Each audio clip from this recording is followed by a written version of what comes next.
मित्रांनो, गूळ आणि शेंगदाणे या आपल्या प्रत्येकाच्या घरात सहज उपलब्ध असणाऱ्या साध्या पण अत्यंत पौष्टिक गोष्टी आहेत. आपण रोजच्या जीवनात या दोन्ही पदार्थांचा वापर करतो. पण त्यांना एकत्र खाल्ल्याने शरीरावर किती जबरदस्त आणि सकारात्मक परिणाम होऊ शकतो याची अनेकांना कल्पनाही नसते.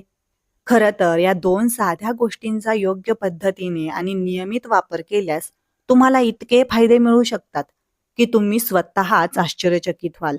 आजकाल अनेक लोक घरात सहज मिळणाऱ्या आणि पारंपरिक अन्न पदार्थांकडे दुर्लक्ष करून महागड्या गोष्टींकडे वळतात. काजू, बदाम, विविध प्रकारची आयुर्वेदिक औषधं किंवा बाजारात मिळणारे महागडे सप्लिमेंट्स याचा वापर करून आरोग्य सुधारेल असा त्यांचा समज असतो. पण हा समज पूर्णपणे योग्य नाही.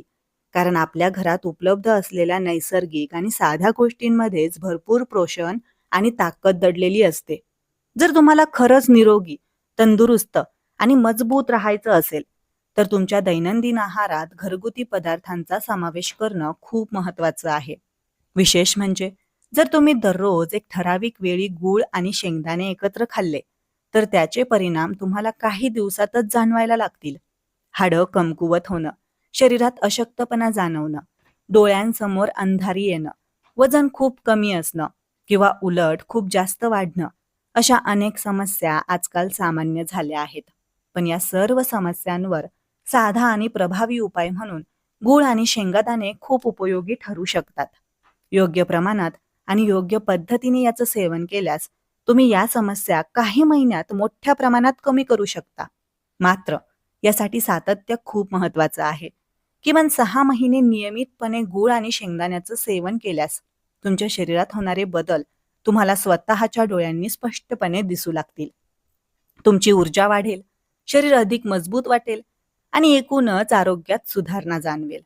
तर चला, आता आपण नेमकं गूळ आणि शेंगादाण्याचं सेवन कशा प्रकारे करायचं, कोणत्या वेळी करायचं आणि किती प्रमाणात करायचं, हे सर्व अगदी सोप्या आणि समजणाऱ्या भाषेत जाणून घेऊया. गूळ आणि शेंगदाणे हे शरीरासाठी अत्यंत पौष्टिक मिश्रण आहे. विशेषतः हिवाळ्यात याचं सेवन फायदेशीर ठरतं. गूळ शेंगदाण्याचं योग्य प्रकारे सेवन कसं करावं याबद्दलची माहिती पुढील प्रमाणे आहे. सेवनाच्या उत्तम पद्धती. पहिली पद्धत म्हणजे भिजवलेले शेंगदाणे आणि गूळ सर्वात प्रभावी असतात. रात्री मूठभर शेंगदाणे पाण्यात भिजत ठेवा. सकाळी हे भिजलेले शेंगदाणे गुळाच्या खड्यासोबत खा. यामुळे शरीरातील लोह वाढतं आणि थकवा दूर होतो. दुसरी पद्धत आहे भाजलेले शेंगदाणे आणि गूळ. शेंगादाणे भाजून त्याची साल काढून ते गुळासोबत खाऊ शकता. हे एक उत्तम आरोग्यदायी स्नॅक आहे. त्याचबरोबर दुसरी पद्धत म्हणजे गूळ शेंगदाणा लाडू किंवा चिक्की.